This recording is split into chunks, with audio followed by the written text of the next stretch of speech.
성부와 성자와 성령의 이름으로 말씀드립니다.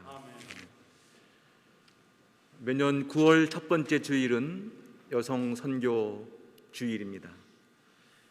어제는 대한성공회 여성사제 서품 20주년을 기념하는 성찬례를 이곳에서 드렸습니다. 그리고 내일은 여성선교센터 설립 5주년을 기념하는 성찬례가 여성선교센터에서 봉헌됩니다. 우리 교회에는 여자 수도 공동체인 성가 수도회가 있고 어머니연합회, GFS 등 많은 선교단체들이 있습니다. 우리 교회에서 여성들의 역할과 헌신은 참으로 컸습니다. 선교 초기에 베드로 스님들이 이곳에 오셨고 그분들의 수고 헌신은 이루 말할 수가 없습니다. 그리고 베드로 수도회를 이어받은 우리 성가 수도회가 설립되었고 스님들의 교회 사랑하는 마음과 전도 스님으로서의 역할과 사명은 이루 말할 수가 없습니다. 일제 식민지하에서는 각 교회의 여자 전도 부인들이 주님의 교회를 정성을 다해서 섬기셨습니다. 그리고 지역교회에서 여성들의 수고와 헌신도 참으로 컸습니다. 오늘 그 모든 여성들의 헌신, 봉헌, 믿음의 활동들을 기억하면서 우리 교회 안에서 여성들의 리더십이 더욱더 활발해지고 더욱더 성장되어서 주님의 교회가 아름다운 교회로 성장되기를 소망하며 이 예배를 봉헌합니다. 우리가 살면서 어느 정도의 선민의식이나 특권의식을 갖는 것은 우리 삶에 매우 유익합니다. 하지만 선민의식이나 특권의식이 너무 과하거나 지나치면 다른 사람을 차별하거나 편견하는 그런 삶의 태도로 갖게 됩니다. 차별이나 편견은 인간관계를 왜곡하고 불편하게 하여 공동체를 분열시키게 합니다. 가부장적인 남성 중심 사회에서 여성들은 오랜 차별과 편견으로 정말 힘든 삶을 살아왔습니다. 백인 중심 사회에서 흑인들은 사람이 아니라 노예나 짐승처럼 살아야만 했습니다.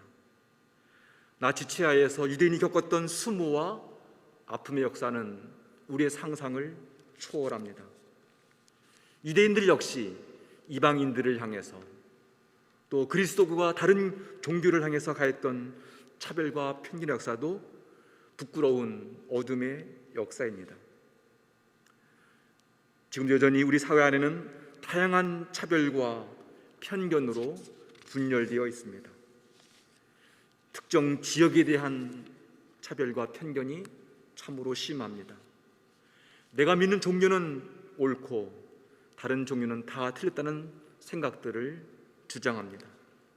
어디 그뿐입니까?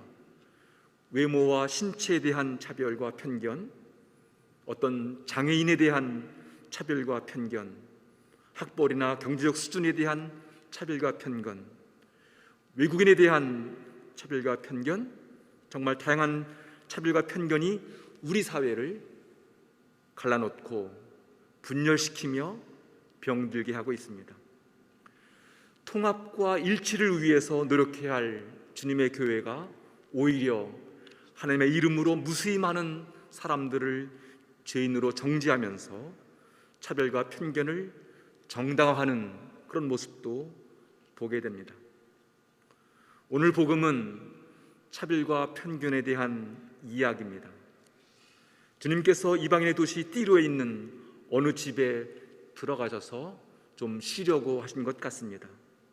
하지만 주님에 대한 소문은 두루 퍼졌고 시로페니케 출신의 한 여인이 주님을 찾아와서 자기 딸에게서 마귀를 쫓아달라고 간청합니다. 시로페니케아 출신이라는 이 말에는 이 여인이 헬라어를 사용하고 헬라의 문화와 종교를 신봉하는 여인이라는 말을 담고 있습니다. 하나님 율법을 준수하는 경건한 유대인이라면 마땅히 접촉하지 안아야 할 대상이고 상종해서는 안 되는 여인입니다. 그런 여인이 유대인 남자인 예수님을 찾아와서 무릎을 꿇고 간청합니다. 제 딸에게서 마귀를 쫓아내주십시오. 우리가 알고 있는 주님이라면 마땅히 알겠노라고 그렇게 대답했을 법한데, 오늘 주님은 우리의 예상과는 다른 반응을 하십니다. 자네들을 먼저 배불리 먹어야 한다. 자네들이 먹을 빵을 강아지에게 던져주는 것은 옳지 않다고 말씀하십니다. 이런 논조는 전형적인 유대교 남성 랍비의 견해입니다. 우리 주님께서 이런 말씀을 하셨다는 것이 매우 당혹스럽습니다. 그동안 주님 보셨던 인간에 대한 깊은 배려와 사랑, 측은지심의 모습을 찾아볼 수가 없습니다. 이런 모습은 이 시대의 인종차별주의자, 편협한 유대인 남성의 모습입니다. 아무리 하찮은 여인일지라도 그의 면전에서 자녀에게 먹을 빵을 강아지에게 던져주는 것은 옳지 않다는 이 말씀은 우리의 마음을 매우 불편하게 합니다. 만약에 우리가 이런 모욕적인 말을 들었다면 우리는 어떻게 반응했을까 상상해 봅니다. 요즘 애완견이나 반려견이 정말 사랑을 받는 세상이지만, 그래도 사랑하는 딸을 향해서 강아지라는 말을 표현한 것은 적절한 표현이 아닙니다. 우리는 시도페니카 여인이 어떤 여인인지는 알 수가 없습니다. 하지만 성서에 등장하는 대부분의 여인들이 그러하듯이 그녀는 매우 가난한 여인으로 살았을 겁니다. 그리고 무수히 많은 차별과 모욕과 편견을 당하면서 살았을 겁니다.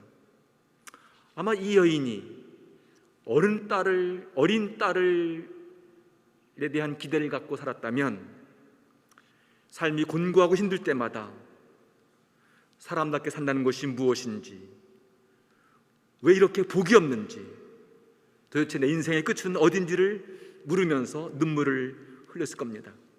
그리고 그렇게 삶의 무게와 그 무거운 짐이 그녀 어깨를 짓누를 때마다 사랑하는 딸을 바라보면서 살아야 할 이유와 희망의 끈을 굳게 잡았을지도 모릅니다.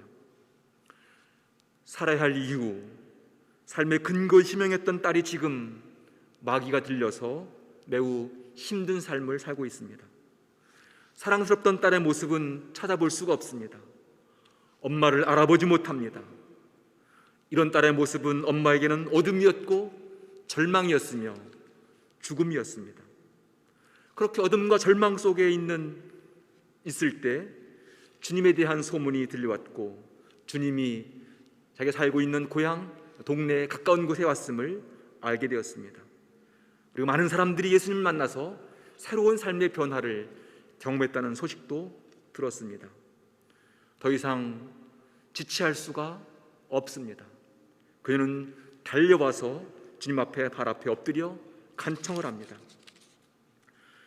이 여인의 청을 들어주십시오.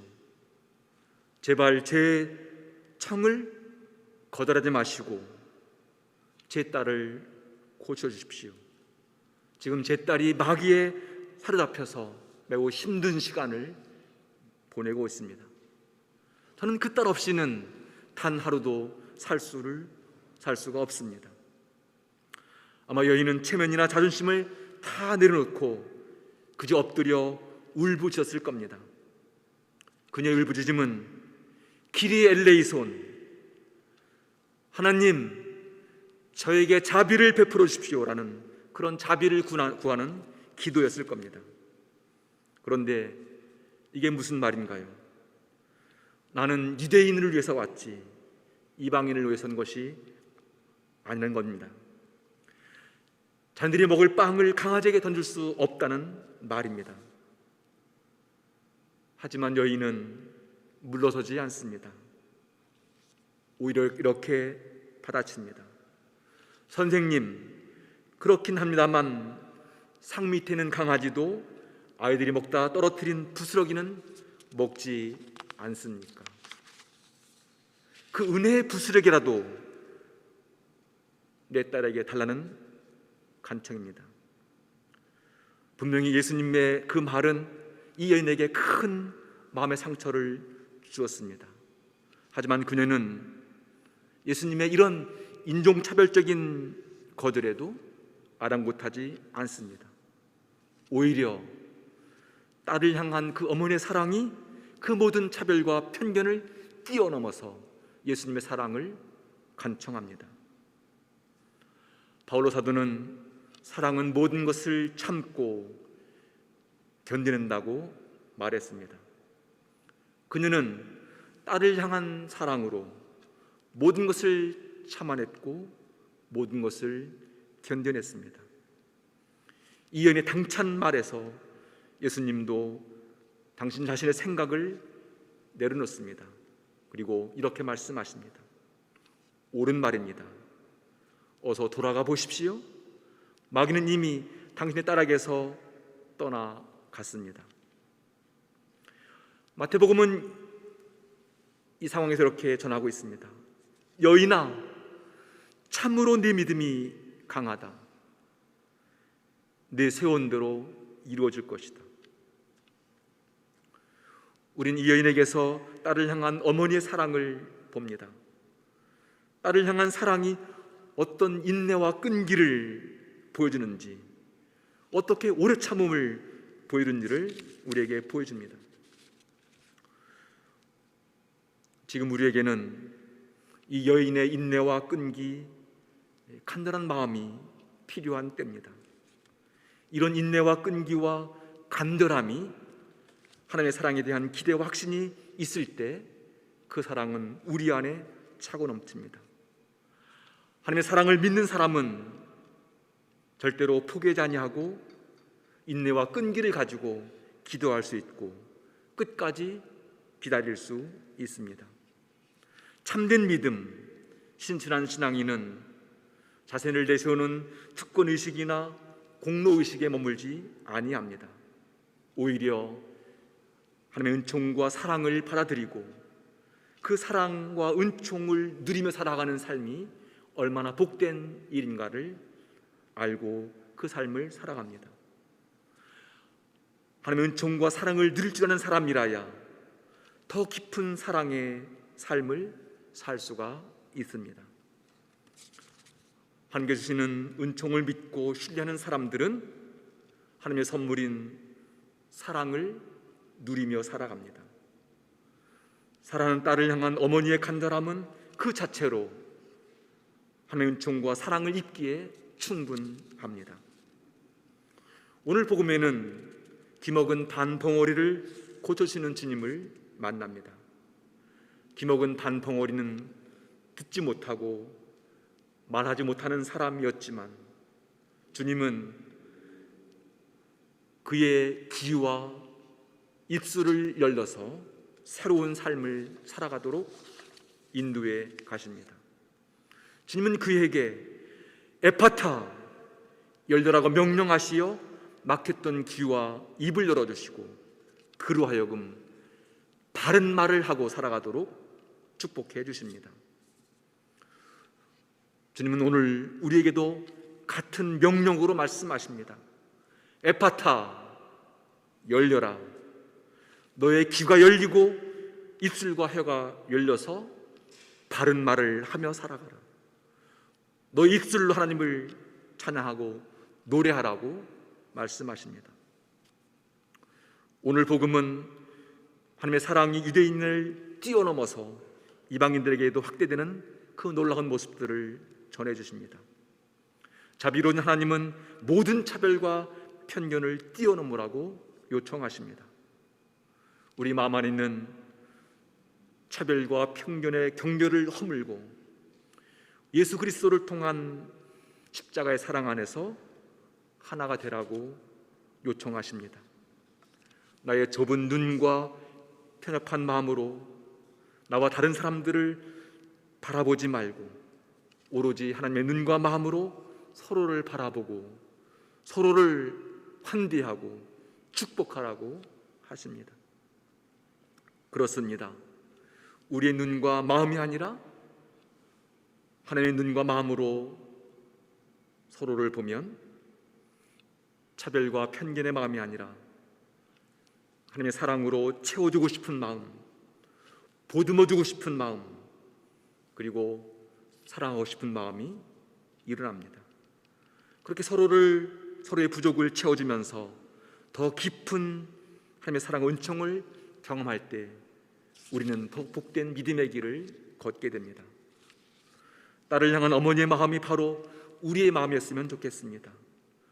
그리고 주님을 향해 달려가는 그 여인의 믿음이 우리의 믿음이었으면 좋겠습니다. 그래서 주님께서 참으로 장하다, 돌아가라, 그렇게 칭찬해 준 것처럼 우리도 주님으로부터 참으로 네 믿음이 장하다, 그렇게 칭찬받는 믿음의 사람들이 되었으면 좋겠습니다. 오늘 우리도 에파타, 열려라는 주님의 말씀으로 귀가 열리고 혀가 풀려서 진리 말씀을 듣고 진리의 말씀을 전하는 그런 복된 믿음의 사람들이 되었으면 좋겠습니다. 오늘 마지막으로 이사야 예언자의 말씀을 다시 한번 읽어드립니다. 지금 우리가 코로나19 감염증으로 정말 힘든 시간을 보내고 있지만 예언자 이사야의 말씀으로 위로와 용기를 얻고 새로운 힘을 얻어서 주님과 함께 살아가는 힘찬 믿음의 길을 힘찬 믿음의 사람들로 걸어가시기를 소망합니다. 겁에 질린 자들을 격려하여라. 용기를 내어라. 무서워하지 마라. 너희 하나님께서 오신다. 하나님께서 너희를 구원하신다. 그때의 소경은 눈을 뜨고 기머거리는 귀가 열리리라. 그때에 절마리는 사슴처럼 기뻐 뛰며 봉어리도 혀가 풀려 노래하리라. 사막에 샘이 터지고 황무지에 냇물이 흐르리라. 뜨겁게 타오르던 땅은 늪이 되고 메마른 곳은 샘터가 되며 승령에 살던 곳에 갈대와 왕굴이 무성하리라. 성부와 성자와 성령의 이름으로 말씀드렸습니다. 아멘.